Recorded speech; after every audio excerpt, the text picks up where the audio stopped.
Class is now in session. I am Professor Hockey, and today we'll be discussing Game 5 of the series between the Sharks and the Golden Knights, in which the Sharks stave off elimination at least for one more game as they take it to the Golden Knights with a 5-2 victory. And as I said, a huge game for the Sharks to just remain alive in this series. They'll head back to Vegas for Game 6. And they trail 3-2 in this series, so this game was tough as an elimination game, but they've got another couple on the way if they want to be able to turn this series around. Of course, Game 7 will also be an elimination game for the Knights and could potentially be their first Game 7, but let's not get too ahead of ourselves as Game 6 is still on the menu. But for this Game 5, it started off with yet another early goal within the first 90 seconds of the game, but this time it was Tomas Hertl for the Sharks doing the damage as he snipes one past Marc-Andre Fleury to give the Sharks the 1-0 lead. And I feel like that was already just a huge momentum play. Obviously, it's the first goal of the game, so it's always nice for your team. But I feel as though since the Sharks did it, and especially since they did it so early on, that really put the game in the Sharks' hands at that point, and they just had to ride with it. And ride with it, they managed to do. Couture managed to make it 2-0. Not a great play by Fleury, who I thought him and Jones sort of swapped roles in this game as Fleury was making some, letting in some rough goals. And it was a solid first period for the Sharks. Unluckily enough, however, they get called for a penalty late in the first period, and Riley Smith, his first goal of the series, he manages to bank this one in off the stick of Erik Karlsson, then off the back skate of Jones. It was extremely unfortunate, and I feel like with how potentially fragile Jones was, this was not a goal that was at all his fault. Not even in the sense that, let's say, it was a breakaway and you would blame the defense, but that this was just so unlucky, and it was sort of like the amalgamation of all the bad luck that the Sharks have had this series, and it happens again late in the first period. And you think maybe that could be something that breaks the Sharks and allows the Knights to come back, but that didn't end up being the case. The Sharks have another solid second period. They get a goal from Barclay Goodrow, his first of the playoffs, I think the first playoff goal of his career in general. The Sharks having the 3-1 lead, and then we go into the third period, and while the Knights do come within one, it's Jonathan Marchessault on the power play, which both of their goals, by the way, came on the power play. That could be an issue that needs to be addressed by the Sharks, the penalty kill wise. The Sharks then managed to take the lead 4-2 on Tomas Hertl's next goal, his fourth of the series, and then Joe Pavelski closes it out in overtime, or on the empty net. And I thought what was funny about this Hertl second goal that made it 4-2 was that one came on a power play in which Logan Couture got a high stick to the face, and I think he lost a couple of teeth or something like that. And then you had the coach of the Golden Knights, Gerard Gallant, who's like complaining from the bench, and after the Sharks score, he gives like a thumbs up to the referees as sort of like a sarcastic, "Oh, nice call, good job, you put our team down by 2. But funnily enough, you think that the thumbs up could actually be like not a sarcastic, but like a actually thanks, because that probably should have been a 4-minute penalty on Jonathan Marchessault. And so the Golden Knights should have been thankful to the referees that they didn't keep them on the penalty kill after Hertl's goal, which would have basically blown any chances of the Golden Knights coming back in this game. So a sarcastic thumbs up from Gallant can be read in a completely different way, as he maybe thanks the referees for not putting them down by 4 minutes. But anyway, on to the things to talk about. I decided to keep it just Martin Jones on the board here, just for sort of like a contrast to what it was last game, which it was a similar situation with Martin Jones, have it circled and everything like that. But there are a few other things I will mention before I get into Jones. Firstly, Kevin Labanc, I don't believe, got a single second in terms of ice time in the third period. Maybe when the Sharks had gotten the empty net goal and the game was basically over, he may have come on the ice. I'm not 100% sure.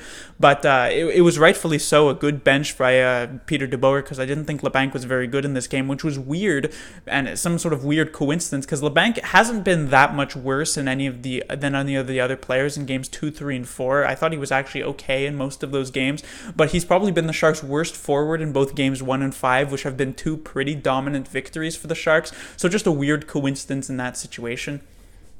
Next, Vlasic returns for this game. Mark Edouard Vlasic comes back, and I thought it was going to be a situation where Vlasic returns to the game because the Sharks are on the brink of elimination, and he's going to be like a second Carlson out there where he just looks injured and he just doesn't look very good, but he has to, or he wants to play because it could be the last Sharks game of the season.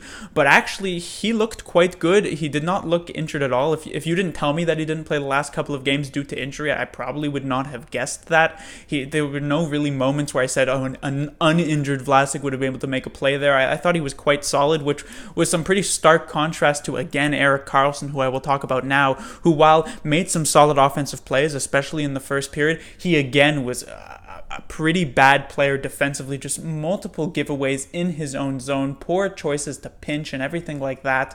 He definitely could have cost the Sharks a couple of goals in this game. He's still trying to make plays in which a 100% Erik Karlsson would be able to make, like deking out a forechecker to get it be an odd man rush the other way, but he just can't really do that at this point at the level he is at, the level he has to play at, because he's only at 70 or 80% of normal Erik Karlsson, and so it's turning into turnovers for the Sharks, and I think he needs to commit to being a bit more of a simple play, a bit more of a simple player, because right now it's extremely risky, some of the plays he is making, and I know he wants to be like a high impact player. He was that in the playoffs for the Ottawa Senators back in, I think, 2017, even when he was injured during that series too. So he probably wants to do a similar thing here with the Sharks, but it's just not really working out these past 4 games. That I really do think he needs to maybe hunker down a bit and try and play a bit more defensively and a bit more safe, so that he doesn't necessarily cost his team any more great chances. Couple other things, I thought Timo Meyer finally arrived in this series. He did have a goal in that Game 3, but I didn't think he was that great in the Game 3 anyway. But I thought he had some very nice forechecking plays in this game. I thought he was really throwing his body around, and he got a decent amount of minutes finally. He did technically have more in the Game 3, but again, Game 3 was a complete mess anyway. But this was his highest ice time besides that game, so hopefully that really means that he has arrived in this series, because this was probably the first game he actually looked quite good in. And also Tomas Hertl, 2 huge goals. Again, I mentioned earlier on in the game, I think it was a minute or so in, Tomas Hertl gets that goal, which was just huge for the momentum for the Sharks, and the goal to make it 4-2 when the Sharks had just given up that goal to Marcia. So it was 3-2. The Golden Knights could begin to push. Then they take an ill-advised penalty that puts the Sharks on the power play that they Hertl immediately capitalizes on, which was just so key for the Sharks, and Hertl playing a very good game otherwise past those 2 goals. But on to Martin Jones, where he was the difference maker in this game, and not necessarily the difference maker where he stole this game for the Sharks. I don't think that was the case, but he was the difference maker in the fact that, the reason why the Sharks lost Game 2 was probably Jones, but this is what could have been in that game if Jones had actually played, like a playoff caliber, because he finally looked playoff caliber. He finally was making saves that the Sharks needed him to make. He made some great, a few solid ones, maybe I shouldn't say great ones in the first period. Got a bit unlucky on the Riley Smith one, but that did not faze him. He continued to make some solid saves, some key ones on 2-on-1s from Alex Tuch, a breakaway from Alex Tuch as well. And, it's not that these were, again, huge saves that were like, what a save by Martin Jones, but they were on shots that, Game 2 or Game 3, Martin Jones probably would have let in. And so he does a good job at keeping the Golden Knights at bay for the majority of this game. And probably Martin Jones with the save, especially considering the context, the save of the series when the Golden Knights drew to within 1, made it 3-2 with Jonathan Marchessault's goal, which wasn't great on Martin Jones's part. It wasn't a great goal to let off, but in the context of the game and what you can sort of forgive him for that goal, and that's normally what it is for most other playoff goalies. It's not that they never let in bad goals necessarily, but it's just that they play so well in the rest of the game that you can forgive one not great one. That was a similar thing here with Marchessault, that this wasn't a terrible shot. This was still through a screen and everything like that.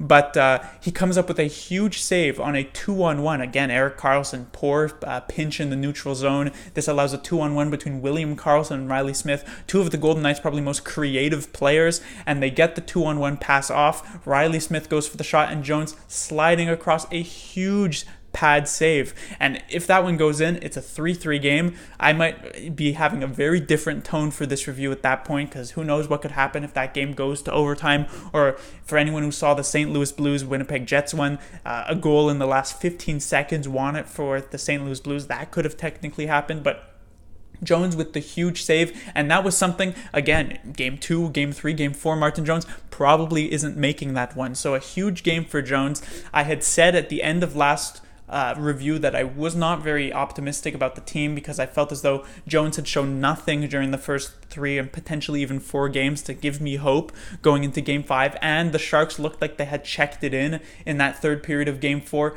However, the Sharks showed up with a lot of heart early on. Martin Jones looked a lot better than he has, and this could be a flash in the pan. Who knows? Maybe he'll go back to game 2s, 3, and 4 Martin Jones by game 6, but hopefully this is something, because the Sharks, again, they haven't actually been that bad during the games 2, 3, and 4, besides game 3, certainly. And I saw a lot of that sentiment from especially the broadcasts who were saying, oh, the Sharks were so bad in games 2, 3, and 4, but they look so much better in game 5. Again, I don't think that's the case. They probably could have won game 2 if Martin Jones played like he did tonight in that game. They could have, in theory, won game 4, although they didn't get much goals, but I think the confidence that Jones would have been playing well in that game could have allowed them to get some goals.